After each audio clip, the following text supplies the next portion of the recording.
Halo Sobat Rebahaner, gimana? Masih buang angin sembarangan tanpa melihat kondisi di sekitar? Hahaha. Pada kesempatan kali ini, saya akan merangkum alur cerita film kungfu yang berasal dari Cina. Film bergenre komedi ini cukup membuat perut kita tertawa. Oke, langsung saja. Daripada tidak penasaran, fokuskan satu pikiran dengan satu tujuan. Dan mari kita katakan bersama-sama 1, 2, 3. Di awal film kita diperlihatkan sebuah kuil Shaolin, di mana ada beberapa Shaolin yang memamerkan kekuatan mereka.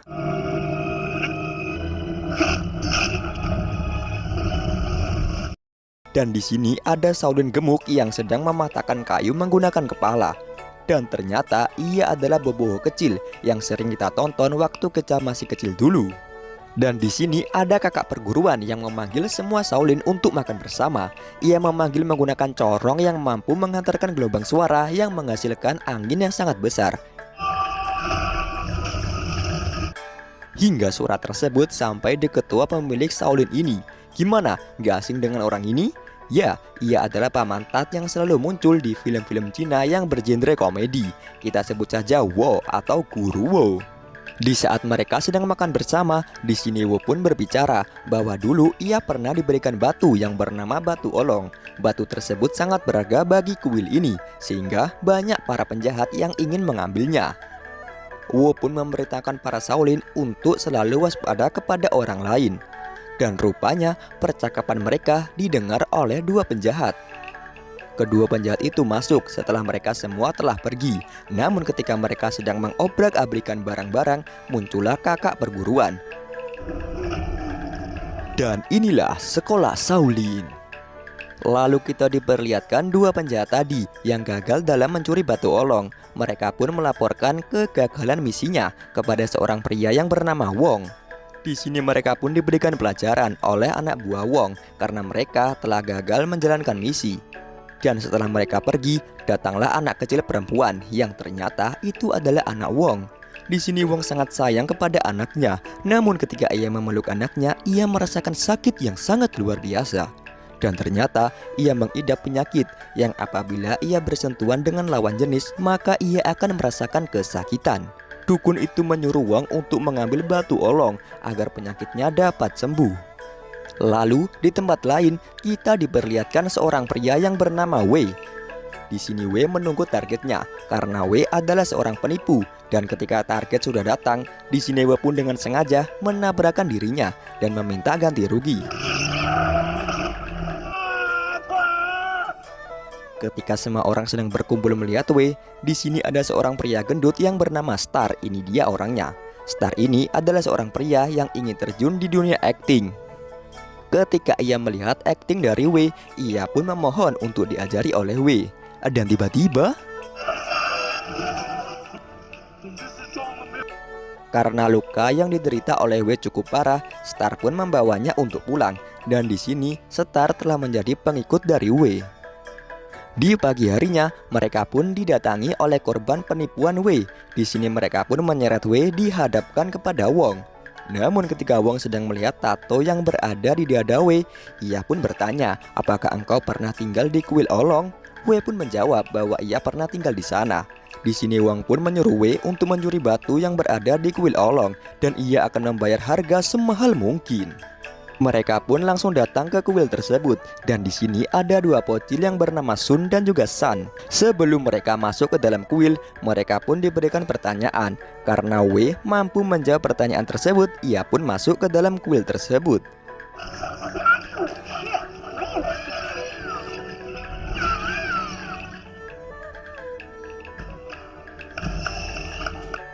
Di sini mereka pun terkejut dan kagum melihat keahlian yang dimiliki oleh pendekar di sana. Lalu mereka pun bertemu dengan kakak seperguruan. Di sini ia pun mengagumi para pendekar di sana. Namun ketika Star sedang berada di atas keranjang, yang ternyata keranjang tersebut bukanlah keranjang dari bambu, melainkan keranjang yang terbuat dari tembaga. Dan di sini mereka sadar kenapa para pendekar itu bisa berdiri di atas keranjang. Wei pun langsung menghina kakak perguruan itu dan mengatakan ia adalah seorang yang sangat gendut.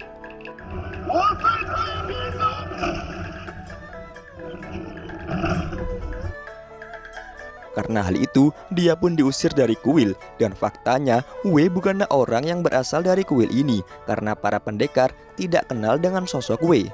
Di sini mereka pun menunggu sampai hujan deras. Namun ketika Wei sedang menerima panggilan dari seseorang, ia pun dibukakan pintunya. Namun ternyata Guruwo membukakan pintu tersebut bukan karena ia simpati kepada Wei, namun ia mendengar nada dering dari ponsel Wei, yang ternyata nada dering tersebut adalah lagu favorit dari band yang disukai oleh Wu. Hari pertama, di sini Wei pun dikerjai oleh kakak perguruan, dan Setar dikerjai oleh dua bocil kuil.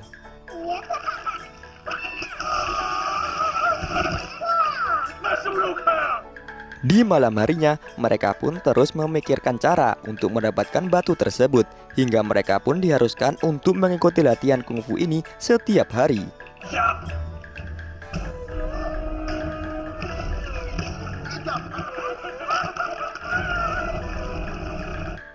Di sini Guru Wei pun memanggil guru tenaga dalam yang ia lihat di internet untuk mengajari murid-muridnya, tapi ternyata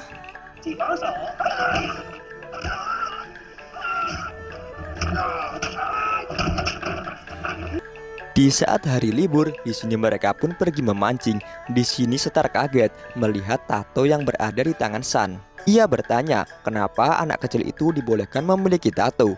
Di sini rupanya San adalah anak-anak kecil yang ditinggal oleh ibunya, dan ia pun berada di panti asuhan. Dan karena tato yang berada di lengannya San, ia pun dibully oleh teman-temannya, sehingga Guru Wo pun mengasuh mereka. Dan ketika mereka akan foto bersama, di sini ada seorang wanita yang bernama Lucy. Lucy meminta kepada Guru Wo untuk diizinkan meliput kuil miliknya, dan ia pun memberikan tongsis miliknya, sehingga ia diizinkan untuk masuk ke kuil ini.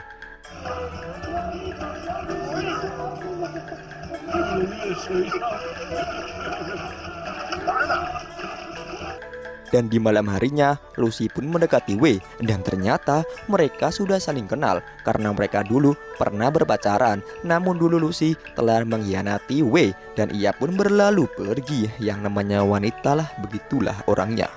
Oleh karena itu, Wei yang dulu baik hati berubah menjadi jahat karena sikapnya. Ini juga Wei, kok ini berubah nih, kenapa? Jadi orang baik itu bagus, kenapa lah kok jadi orang jahat lah? Dan karena ia sudah cinta kepada Lucy, ia pun pernah membuat tato di dadanya. Dan karena ditinggalkan oleh Lucy, ia pun mengganti tato. Dan tanpa sengaja, tato tersebut mirip dengan lambang di kuil ini. Dan di sini, Wei pun menunjukkan sisi jahatnya ketika ia membakar salah satu kamar milik pendekar. Namun dengan kocaknya, di sini Wei malah membangunkan para pendekar itu. Dan ketika itu, ia pun harus pingsan karena kejatuhan oleh balok kayu. Di sini Wei pun pingsan selama 3 hari dan ia pun dirawat oleh para pendekar. Dan karena itu, Guru Wo pun memberikan nafas buatan kepada Wei dan dia pun bangun. Di sini guru mengatakan kepada Wei bahwa ia telah dianggap sebagai keluarga, dan karena hal itu, Wei pun tersentuh hatinya. Ia lalu membenahi rumah milik pendekar yang ia bakar, dan ketika itu datanglah pendekar lain yang membantunya. Di malam harinya, Wei pun ditelepon oleh Wong. Di sini Wong berbicara bahwa misi yang diberikan kepada Wei telah gagal. Dan tiba-tiba percakapan mereka didengar oleh Lucy. Di sini Lucy mengatakan yang sebenarnya alasan ia meninggalkan Wei. Lucy mengatakan bahwa alasan ia meninggalkan Wei adalah karena dulu ia mengandung seorang bayi dari pria lain, dan ia pun membuang bayi tersebut. Dan ketika ia mencari bayi kembali, tidak ada bayi itu. Dan di sini ia dijanjikan oleh Wong tentang lokasi keberadaan anaknya. Oleh karena itu, ia pun disuruh oleh Wong untuk mencari batu di kuil ini. Dan ternyata percakapan mereka telah didengar oleh Guru Wo. Dan di sini Setar dan juga Wei pun disuruh Guru Wo untuk meninggalkan tempat ini. Di saat mereka akan pergi dari kuil ini, ternyata Wong datang dengan pasukannya yang sangat banyak. Di sini Wong meminta Guru Wo untuk memberikan batu ulong kepadanya. Namun karena Guru Wo tidak mau memberikannya, ia pun ditembaki oleh Wong.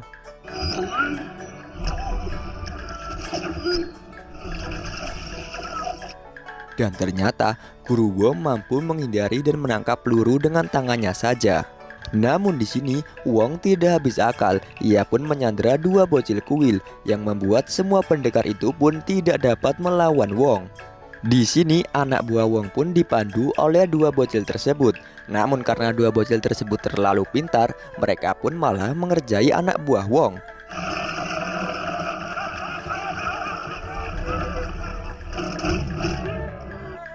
Dan di sini Lucy pun menjadi sandera berikutnya. Namun tiba-tiba datanglah pendekar kecil dan anak buah Wong pun masuk dan terjadi adegan gelut-gelutan.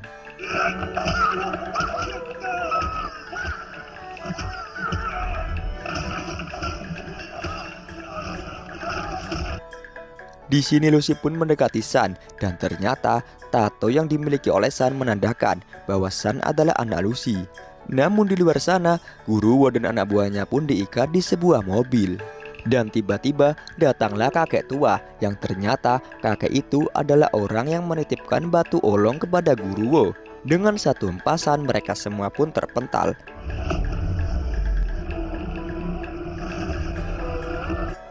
Namun ketika Guruwo menyuruhnya untuk membuka tali ini, ternyata kakek itu sama jahatnya dengan si Wong. Dan kakek itu meminta mantra kepada Guruwo agar ia bisa membangkitkan batu olong dan ia ingin menguasainya sendiri. Melihat kejadian itu, Setar dan juga Wei pun langsung pergi untuk menyelamatkan para penghuni kuil. Namun dengan satu kali hempasan mereka semua pun terpental. Karena kakek itu lengah, di sini ia pun terkena tembakan oleh Wong. Dan di sini datanglah pahlawan sejati, yaitu yang bernama Boboho yang di awal film tadi.